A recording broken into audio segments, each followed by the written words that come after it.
Yo. Yo, what's going on, everybody? We are live, and we are loud. We are trying to figure out things. What is going on, everybody? Do you hear me? Do I hear myself? It's thumping in here. Yeah, it's thumping in here. I hear you. Hold on. Okay. All right, I think we're live on the stream. We're officially Good. We are down here recording at the Brooklyn, Detroit for the Meat Connect Puff event that Harry puts on. Oh, there we go. I can hear me. I hear me better now. Nice. It's volume. Yeah, it's wild. Nice. There you go. Yeah, we're live from Meat Connect Puff. We're live. And then to my right, we got Jamie Lowell joining us right now. And we're going to get into a couple topics. Scoot in a little tighter. Hell yeah, guys. This is awesome. Yeah, we got an awesome setup. We're like at live at Meat Connect Puff. Check this out. Gonna give a little love. This is a cool event at the Brooklyn. Shout out Mike Cana Pro. Shout out everyone. Shout out Tommy on the camera right there. Yep, we got Tommy from It's bumping. Detroit Nutrient Company just ate some chicken shawarmas. We're gonna go live at about 5 p.m. for the panel, the panel's going live. Yep. Outside, there's tons of vendors doing all sorts of stuff. Tons of free shit, free food, free everything. But a little bit before we jump into the panel, we want to talk to Jamie because we got Hash Bash this weekend. So anyone in the comments, appreciate you. How's it going, Jamie? Hey, it's going all right. Hash Bash coming up. It's going to be a great weekend. I've been heavily involved with the rally on the Diag for a few years. Been kind of like leading the way the last 3 or so. And we have a good Hash Bash lined up. We had already intended to pay tribute to many of our big community members who have passed away.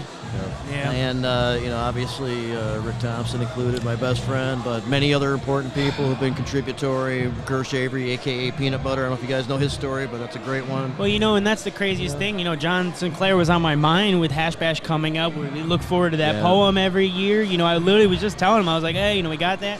And then it happened the week of. It's crazy. Week of. And then with Rick, too, it's like, it's going to be a celebration of life. That's for sure this year. So it slips right into what we were going to do for sure. And obviously a big focus will be on John. He's the reason why that's there. He and his case started the whole butterfly effect here in the state of Michigan, which pushed us towards legalization here, right? Like the whole thing with the 2 joints getting arrested. That's why Hash Bash was started. Yeah, man. Exactly. So, to me, that we can talk about those details and what went down, and that's pretty interesting. But I'll just say, John, in many ways, cannabis and otherwise, demonstrated to a lot of people ways to be effective when you need to stand up to the man, when you need to check tyrants at the door, change bad laws. He showed people you don't have to sit around and take this shit. You can do things, and he demonstrated events. He demonstrated getting information out to people, having discussions with the decision makers, getting a little radical and getting activisty, and he was deemed a troublemaker. That's why they targeted him in the first place and why he got arrested for passing 2 joints to an undercover. Crazy. To an undercover, right? 10 years for that. That's insane. Yeah, 10 for 2. 10 for 2. And 2 grams, too, or 2 joints, too. Not even 2 grams. Yeah, just 2 joints. Probably my guess is it's probably some, it doesn't have to be, but probably shitty pot. I mean, there's always been good pot, but less abundant, Right. More or less, it was probably some Reggie's. Right. You know what I'm saying? Sure. Yeah. So what time does everyone have to be there? Everyone's got to be at the Diag at what time if you want to? Yeah, so it's always first Saturday in April, and it kicks off at high noon. Yep. High noon. And that's at the Diag, U of M. There's also, there's great speeches going from like 12 to like 2:30. Lots of great activism. I don't know everyone that's speaking, but there's always great stuff. There's always great activism. I don't know if Amy Carter's speaking, but about Jaden's Law. There's a lot of good stuff still going. Everyone thinks that we're legal, that we're good. We have awesome events like this, but at the end of the day, there's still a lot of stuff we're fighting for, and that's what Hash Bash. We got to remember. So it started as an activism thing. It's that's still the a great message, event. Yeah, right. That's perfect, man, and that really ties into also giving tribute. So I kick it off mainly for the purposes of just getting it started, giving the general announcements that everybody needs to hear, and then kind of turning it over. And I keep it traditional, so to speak. I mean, it goes through its changes and that type of thing, but there's a certain energy and life and entity that it has, unto itself. I kind of tee it up and then facilitate it that day. And one of the things I want to get across to people is, of course, we were going to give tribute to this other group of people of giants, who've been so contributory for so long. The man himself goes down just a couple days ago, so that slips right in. But we do have the rest of it, meaning politicians will be there, lawyers will be there, many heads of like advocacy groups, the people who have been particularly active in getting some stuff done and maybe making policy change in the industry or at large, stopping bad policy in a small town, or there's so much stuff that's gone on this last year. We want to really recognize those who have been doing that. And the reality is everybody we talk of, John himself, Rick Thompson, Brad Lemke, Peanut Butter, list goes on. Haas Plord, Rory Gould, whatever. We're not going to get everybody in, but the point is going to be the same. All of these people passed away expecting that those who still can will continue doing the work. That's right. There's still a lot of work that has to be done. Hash Bash is good for putting some energy into that. We can do some extra momentum because of the tribute to these people that we can do it on behalf of, and the people are there to talk about the various efforts, the bills that have been introduced, the policy changes that are being considered, the issues that they're experiencing, the things they'd like to see to make things better. All those things are sitting there. Who's doing what, who you can talk to, ideas to do projects on your own. Right. A lot of nonprofit charitable groups that do a lot of great work will be there giving out information, and it's a great day to move things forward, to affect positive change. And it is going to be a roller coaster of celebration, of being sad, of ups and downs for giving sure. tribute. It's definitely gonna be ups and downs. That's what I was picturing. Like, there's gonna be some moments of like, oh, look how awesome we've come, and then there's gonna be moments of sadness and ups and downs. Yeah, there will be. For sure. And it's hard hitting. This person touched a lot of people. That list of people touched a lot of people. People have many in their lives outside of that list that work in the same way, and it's a time to reflect on that and to take the energy that we can, knowing those people would want to support us, getting some shit done, and that's what, and continue working on the stuff that they were working on, and so really looking forward to the weekend. Of course, there's other stuff that goes on around it. Cup. Yep, Hash Bash Cup. Now Monroe Street Fair. Monroe Street Fair is cool. Dave entered. If anyone's going to the Cup, look out for Ken Dave and what'd you enter? Sativa? Bakery, yeah. Sativa. Yeah, we'll see. And it's going to be recognized by people as being really good. I hope it wins, but there's no question people are going to take note of it. Facts. That's good. That is true. It's a fun event, and you're right. You're about to say Monroe Street Fairs. There's also so that's been going on for many years, like 23 years. I don't know the number, but something like that. Yeah. Wow, I didn't realize that was that long. To be honest with Charlie Strackbine and his group that he's worked with ever since then. And it's gone through different incarnations. He's had some issues with the city last couple of years, trying to like be on the same page with what's going to work for everybody. What's up, Slim with the Pack? What's up, GZLZ? What's up, Lux? What's up, Mama Nugs? Just saying hi to everybody. Welcome to the chat. It's gonna get more popping here. Everyone else is right now is out on the patio. The patio's live. There's a lot of brands out on the patio. Inside here is the free food, some more free drinks and stuff. But we're gonna be doing a panel here live around 5-ish. Right on. So they may or may not have music. They usually have music at the Monroe Street Fair. They might not have it. Really? I don't know why. What the deal is? Maybe it's an agreement with the city or something. I really don't know. But Dominic's, the restaurant there, is a classic place. Been around Ann Arbor for like 64 years now. Wow. Awesome food, man. And right next door, there was a dispensary that was there for about 10 years called Green Planet. That sounds familiar. And, yeah, sounds familiar. And we're not going to be open for Hash Bash Monroe Street Fair. Was that Med? Green Planet? Was that Med? It was for a while, but it did like start operating under license up until about a year and a half ago or so. Okay, word. And it began a process of getting out, and there's a lot of turbulence that took place. This industry's filled with these types of stories.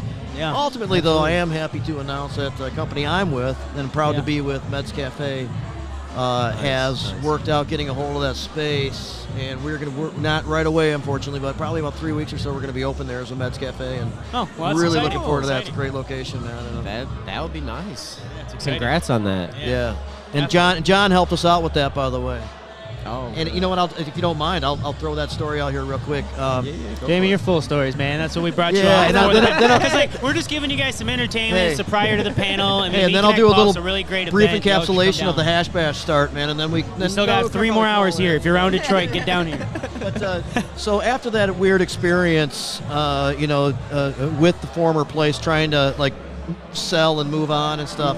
He dealt with some people that weren't great players, and they're known nationally, and they're in bad shape right now, and it just wasn't ethical, or it was a weird situation. I don't know all the details, but as a result, they needed to figure something else out. We were able to. The people that I work with were able to come in and like work something out. Josh Covert and company, and the investors that we work with, and so forth. But they did not want another cannabis company there. They're like, after this experience, screw that, man. But we were able to meet with them. I had some experience with those guys before. Those guys have been supportive for years. They're not new to this whole thing. Okay. And they love Johnson. Sorry, real quick, we got a comment. Slim with the Pack, save you plate. There's tons of food, bro, and there's tons of shit. Come down here and get it yourself. No, it's fine. We'll see you soon, bro.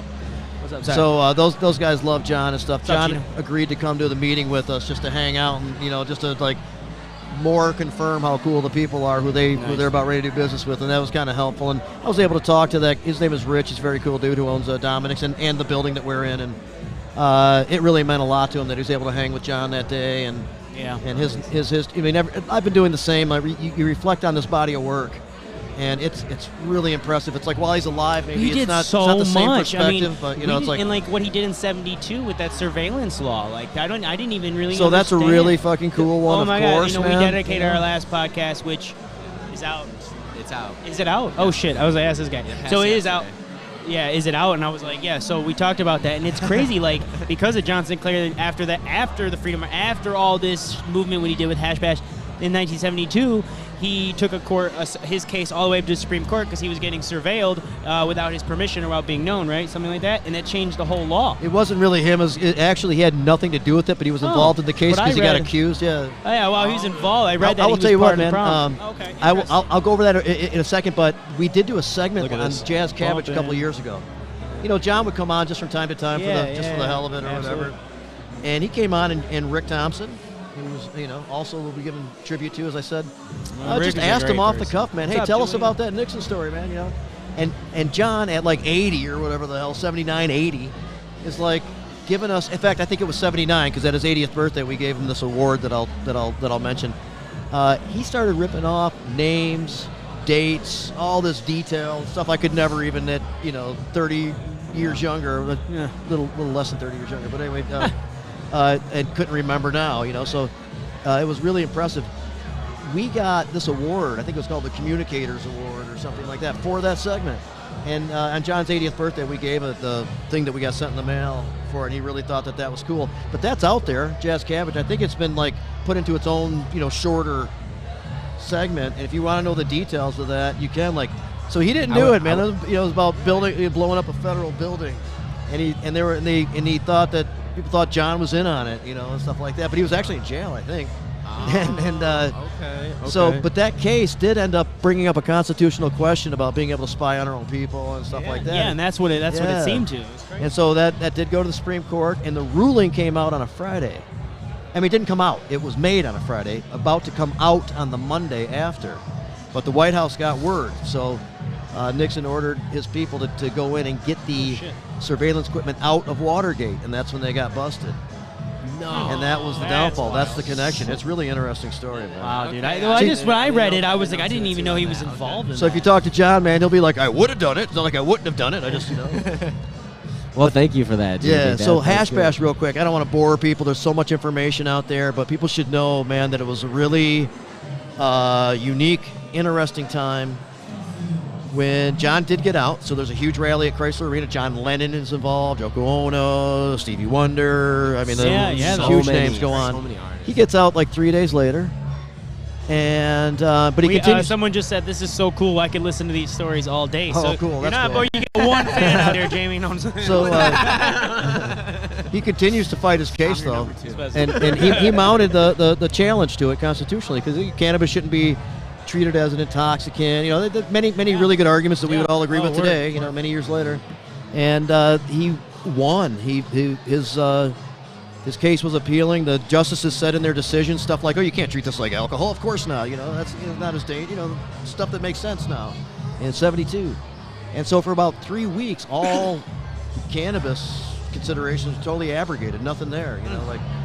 Man, Hash Bash and Park got started. I mean, the stories all get deeper in their own way in every consideration, but because it was the right before the new prohibitions were about ready to go into effect. So the point was, go ahead and change the laws. We're going to continue to do our thing and smoke pot. We're not going to stop. Yeah. And it's been going on ever since, man. Yeah, this is the 53rd, I believe, Hash Bash? 53rd, 52nd annual, 53rd. You'll hear 53rd annual because it's the 53rd. People are used to saying annual, so that's always been a discrepancy. It's always been a little bit of a thing back and forth. It was more pronounced when you had the 50th, because we were making a big deal about that one, kind of, but it doesn't matter. It's been many of them, and they've done their thing this year. Debbie Dingell, who's a U.S. Congress person.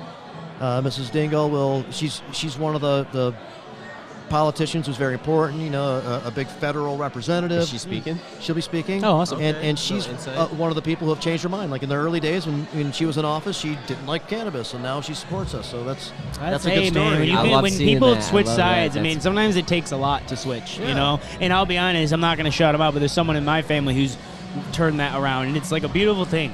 Even though you're like, oh, it's cool now, but but it's good. That's good. Because you need people to see that change. Because when other people see that they change their mind, it shows that maybe they open their minds. This is this might be the longest running thing. I think there's this Wisconsin. Harvest Fest or Harvest Rally in Wisconsin for years. I think might be older, but I don't know if it's been continuous. Could be one of those things that wasn't able to keep going forever, but I'm not positive about that. But this for sure is up there if it's not the longest running, such cannabis-based event. Well, shout out to that. Shout out to Hash Bash. Yeah, no, thank you for all that. So there's so many other things. So who else is speaking? Okay, let me go down that a little bit. Then I just want to say one more thing. I guess we could got to wrap it up, and hopefully the speakers then come on. Cool. No. I actually, because we're talking Hash Bash, and I don't know who's speaking. Let me throw some more out there. Here's a super OG right here. I don't know if you guys have met Apothecary. We've seen Apothecary. What's up? The very first meeting I went to in the new world with after passing the medical laws, Steve was running. Steve was the speaker there. Oh, really? Steve Karp. He's with Apothecary now. Nice. What's up, Penny Hearts? Oh, they're 100% organic. So we have Senator Jeff Irwin. What's up, Celtic Cannabis? We have Representative Jimmy Wilson Jr. from Ypsilanti area, who kind of picked up the torch for the State House of Representatives. We had Yusuf Rabi, who's now a county commissioner in Washtenaw, but who used to be very friendly and take up a lot of our issues and be our ally. He's kind of taken up that role, and he's introduced two bills. He's introduced one, another one coming up.